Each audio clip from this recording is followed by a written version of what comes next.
Hi, everybody. My name is Erica. I am a travel occupational therapist and founder of The List Live Travel Healthcare Job Board. Today, we are talking to Dylan Collier. He is a travel PT, and we are going to chat about the changes in the industry with all of the demands on nursing. Dylan, thank you for joining us. Absolutely, Erica, for sure. For the listeners, you're coming in the middle of a hot discussion, so we decided to go ahead and record this. But yeah, my name's Dylan Collier. You might recognize me from the New Medical Nomads podcast.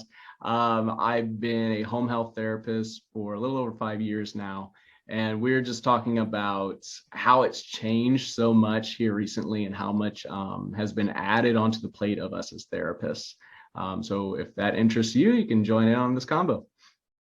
Yeah, great. Dylan, thank you for that intro. We were recording something else, and then we started getting in this debate about new tasks. And I said, we're doing one for my show too. Give me ownership. So thank you. Absolutely. Yeah. So I was asking Dylan, he was telling me in our last discussion that he felt like his cup was full and he had more on his plate. And I was like, Dylan, you've been a traveler for years. When has that not been true? And he was saying, with the differences in the demand for nurses and not being able to fill that demand, a lot of it, even the last contract I was on, which was a year ago, a lot of that demand has been pushed over to OT and PT to fill those roles. And a lot of those roles, we weren't educated for in school. We're doing, I had an assignment where we were doing like YouTube education. They literally would send us YouTube videos and be like, okay, we're going to have you report on heart and lung sounds. We're like, this is not what we were doing. So Dylan, I wanted to hear from you, what are the changes that you're seeing that you're now responsible for with the lack of nursing? Yeah, definitely. So there was definitely a switch of asking therapists to do more before this year, before 2022. It kind of started with the PDGM model when it came in 2020, the payment change. And in that change, there was a higher emphasis put on patients with higher acuity. So before, it was pretty much like, we're really incentivized to try and see the patient as many times as we can because we get reimbursed per visit. Now you're reimbursed per patient, and so it's incentivized to take care of them in the most efficient amount of visits possible. But also, we're going to pay you a little bit more if you have like a diabetic wound care patient versus a patient who just had a uncomplicated hip surgery and they're going to be out within 2 weeks. So the acuity of patients were starting to go up. Then we had this whole pandemic. Hospitals are discharging earlier, so they're coming out weaker, sicker. A lot of the neuro rehab and skilled facilities are full, or the patient's family had just seen all this horrible stuff that was going on with the pandemic, and you couldn't visit them, and they were kind of deteriorating away and they die alone. And so families started saying, no, we're just going to keep them at home because we're very fearful of that. So a lot of these patients were coming home sicker. And not only that, some of them really weren't appropriate for home health, but we took them anyways because we were the best they had. And so you have all this, and then you have the nursing shortage on top of that. And so now there's less nurses. All those previous things we just talked about are still active. Now, all therapies, PT, OT, speech, can do admissions. So a lot of times we're the first one in there, and you're the one catching that, oh, they were discharged from the hospital without an oxygen machine, or oh, they were discharged and they don't have a glucometer and they're diabetic. You're catching all these things that we previously weren't really doing the admission, so we weren't the first in, and so usually by the time we came in, we were just doing our therapy evaluations. That's not the case anymore. So OT, speech, you guys are doing admissions. PTs have been doing admissions for a little bit for uncomplicated post-surgical patients. But now with the additional revenue of wound care and higher complexity, that complexity is going up, and oftentimes these patients have some type of wound involved. And so it's becoming a boundary that therapists are needing to know when to say no. For example, for physical therapists, wound care is within our Practice Act, but for many therapists, we don't get taught that in school. We were given an orange and we were told to debride it, and then that was that. And they said, oh, mostly nurses are doing this, and if you get in the hospital, they're going to teach you it. Well, now home health agencies are asking us to do this, and they're very concerned with the kind of state survey type stuff, like checking your bag cleanliness, checking how to do your vitals, but they're not checking you off on wound care. And so you're like, I know even, they're checking you on. I'm... Did you set your bag on a sanitized surface or Yes. hang it on the door handle? Not like, are you treating like, the patient hey, okay? Like, you've got a scalpel. How do you stage a wound? Like, should we be touching that? Which solution should I be using? They're like, oh, they're just trying to throw us in. And some of us who've been in the game for a little bit, you picked up stuff, and so you feel very confident. But at the same time, like, if you don't have a formal education somewhere on your schedule that you can point to and be like, hey, this is where I was taught, even if that wound goes down south, it wasn't your fault, it was going to go down south anyways. Now, all of a sudden, you're kind of liable for that. You're liable, right. And traveling, because we're travelers and we have staffing agencies staffing us, we're kind of at a higher target for some of these liability cases. Some staffing agencies don't even provide home health nurses because it is one of the more liable settings out there. And so just knowing that going in, you got to be really, really careful.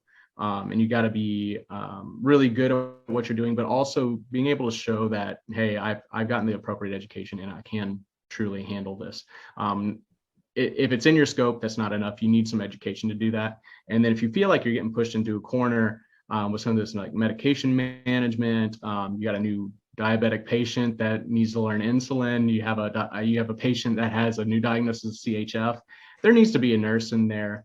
And then also when it comes to that medication management, you can definitely reach out. Every state's a little bit different. You can reach out to the state board and they can kind of help walk you through like what's a good hard line that you would need to stay away from and kind of what's the gray area that you could play in. I think that's a really, really good tip for therapists to know going in, because I don't think this is going to stop. I think they're going to continue to ask more and more. And once the perm therapists are kind of on board, it's going to become a commonplace for all these therapies to really start doing a lot more medication management. They're wanting us to check wounds every visit. And this is things across the board. This isn't just a couple assignments. This is everybody's doing this. Mm-hmm. That is really good advice, to check with your board and let them know what's going on and ask them what the boundaries should be. That's probably the best advice that you could give to everybody. You see it a lot. And Dylan, what setting are you working in? Home health. So currently home health. I mean, my last assignment, my last contract, I didn't work with a nurse the whole time. They had no nurses. We actually didn't even have an OT. And so PT was going in and we were doing everything. And it was working with their intake people of, oh, this was not appropriate referral. It needs more than just 2 visits a week for PT. And that was often the case. And so I think if you're sticking in the space, home health, you're going to be put in some positions where maybe there's some incentive for you to just kind of bite it and go with it, but you need to say no. You need to advocate for your patients and get really, really comfortable with saying no, and that's totally fine too. Yeah, I think that is something I tell people all the time, is get comfortable saying no and having boundaries, because ultimately your patient is at risk. If you aren't positive, if you aren't comfortable with what you're doing, your patient's at risk, you're at risk with your license. You need to be aware that you know what you're doing, that you're comfortable, and checking with your board and letting them know what's going on to make sure that you're within your bounds is super, super important. Mm-hmm. So Dylan, I have an interesting follow-up question for you. So being that this is the case, that this is now, what we learned in school just a few years ago it doesn't nearly encompass all of the things that we are responsible for on a daily basis. Very largely that is true. It has been true for me. What things, so if a student is watching this and they were going to go to their faculty and say, hey, I'm interested in working in home health, what are the things that you would recommend that they ask to be educated on so that they're prepared to walk into these new changes that are in our industry? Definitely. So I always joke around that in home health, you're putting on a lot more than just your therapy hat. As a PT, I've always had a really good support with OTs to learn adaptive ways to like get dressed and adaptive, efficient ways to set up a bathroom, things like that. And yeah, so you have to be willing to go out a little bit outside of what your scope is. Your scope is very broad, but like what we're taught is very unique. So those types of strategies would be great to know. Really, a lot of the medical stuff, knowing your parameters for vitals on whether they're appropriate for exercise or not, the emergency signs, wound care. I mean, they're wanting us to at least look at the wound and be able to say like, oh, that kind of looks angry red. There might be an infection. We should call our one nurse to come in, or immediately send them to ER if that's what's needed. And just man, shadowing goes a long way in home health because of all the different social aspects. You're a social worker hat, and being able to connect them with the right people and connect them with the right resources, even after discharge, if they're needing a home aide to help with showers, and just knowing those local resources. And that's a huge piece of it. So I would say really the medical pieces of it, parameters, more about diabetic education, know more about CHF, cardiac, COPD, and know when to call 911. And for those that haven't done it, it's actually pretty like relaxed. You call 911 and then they do their own assessment. So even if you're on the fence, like go ahead and just call them. If you can't get a hold of your manager, like don't play that game. Just call 911. They'll show up, they'll do their own assessment, and they'll decide if they need to go to the hospital. You can also tell the patient that, because a lot of times they're not happy that you're calling 911 because their blood pressure is like 50/20. And so you can tell them like, hey, they'll come and do their own assessment. If you don't want to go, that's your choice. But they'll let you know like if this is an emergency or not for sure.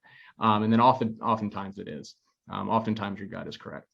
And that is important. If you're in home health, reach out to your team. I mean, I daily would talk to, I would always have a PT partner, call your aide if you need to do something else, or have them getting showered. Always call your manager. Like when you're in home health, you're not on an island by yourself. You have your team and they're available by phone. And you're absolutely right about having to call 911.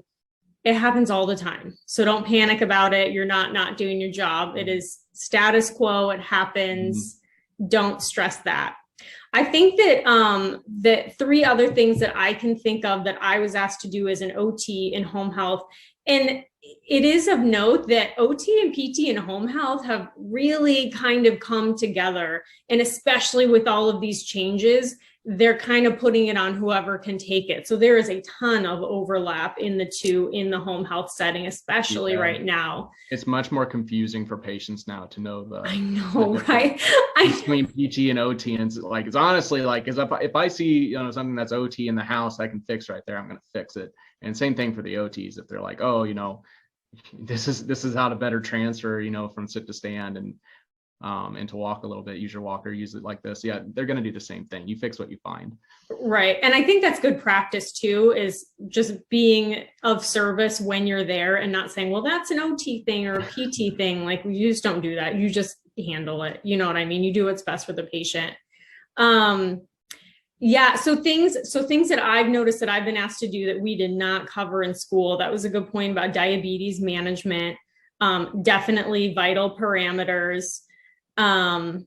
Understanding, I totally lost my train of thought. Oh, they asked us to diagnose heart sounds and lung sounds, which was totally, we had definitely never done that. So covering that in school would be helpful. Any type of vital signs, like being very comfortable with what the parameters are. And those sounds, treating burns and diagnosing level of burns, same with bruises. I mean, when you go into somebody's house, you have to report their whole being. So if they have a new, bruise or cut or burn, you need to be able to rate it and report on it. Medication management is another big one. I mean, I think we talked about medication for like a day. I really think we had a speaker come in for a couple of hours, and that was our medication training. Yeah. Hand a Bible. So understanding like common medication things, and you'll pick that up on the job, but also how to check medication interactions. You can do that online. So you have that backup where you can put everything in and make sure that there's no issues and call their doctor. New things that haven't been in our protocol before that now we're adapting to, but better to be prepared before you walk in, to be kind of aware of the things that you might be asked to do. Definitely. And the systems are finally starting to catch up with home health too, where there's like an integrated system where you can run and see if there's interactions on the medication list. And it kind of depends. If you're working with a home health that's associated with a hospital, you pretty much walk in with their whole chart, and it's great. If you're with a agency that is separate from the hospital, they consider a full referral a physician's order and the patient address. I think it's the order and the signature, like what you're seeing them for, and the signature of the physician. And so sometimes you're not getting a medication list. Sometimes you're not getting a recent like note discharge summary from the hospital. Sometimes they were sent off to a SNF. They were there for 2 months, but you got the hospital info and not the SNF info. The best example I have is recently was admitting a patient, came back home from the hospital, walked in. She's looking great. She's looking fine. Ended up checking her medication. She's on vancomycin, which is an antibiotic. I'm like, oh, what are you on that for? And they're like, oh, I don't know. Well, I called the doctor, and turns out she had C. diff. So I'm in there, which is a contact precaution. Should have been gowned up. Should have been all this. And like, nobody told me. It's like, sweet. So, and you go through all that paperwork. Awesome. And that, like, if you're not associated with the hospital, those things kind of like they happen because you sometimes you don't have information when you're going in. Usually that's not the case, but like depending on the agency, sometimes it's more common than others. So that's definitely something to be aware of. For vitals, respiratory, and cardiac, they don't expect us to be rock stars at that. Just know what an abnormal sound lung kind of sounds like. You don't have to put exactly what it is, crackles, rails, all that. You can just say like some interstitial sounds and like send them to urgent care. Or really the S2, I think it's S2, sound for a heart when it's going into heart failure would be like the one to pick up on. Other than that, like it really needs to be a cardio doc being the one that's telling what kind of sounds are being heard. But yeah, it's your hats are growing with the amount that you're having to put on. Oftentimes, I'm not even getting to do PT stuff with my patients until about 2 weeks in, and then we're kind of mandated to do the medication interactions and educate them on all the side effects that they might be having, educate them on dosage and frequency, and make sure they're taking as prescribed. And that's something that's supposed to happen every visit. So every therapist needs to be aware of those. Mm-hmm. Yeah, and that was in existence before COVID and all of this. That was standard practice in home health anyway. So I think that is something that really should be in our curriculums as OTs and PTs if we're going into home health. Definitely. Yeah. Well, awesome. Dylan, thank you so much for taking your time to go through this with us. I super appreciate this impromptu conversation. All good. Yes. Thanks for having me on. Thanks for hopping in on this convo. And I think home health is still the place to be. A lot of freedom, a lot of autonomy. We need a lot more. We need skilled clinicians in home health. So if you're a good one, come give it a try. You'll probably love it. A lot of one-on-one time. The paperwork is beastly. The rumors are true.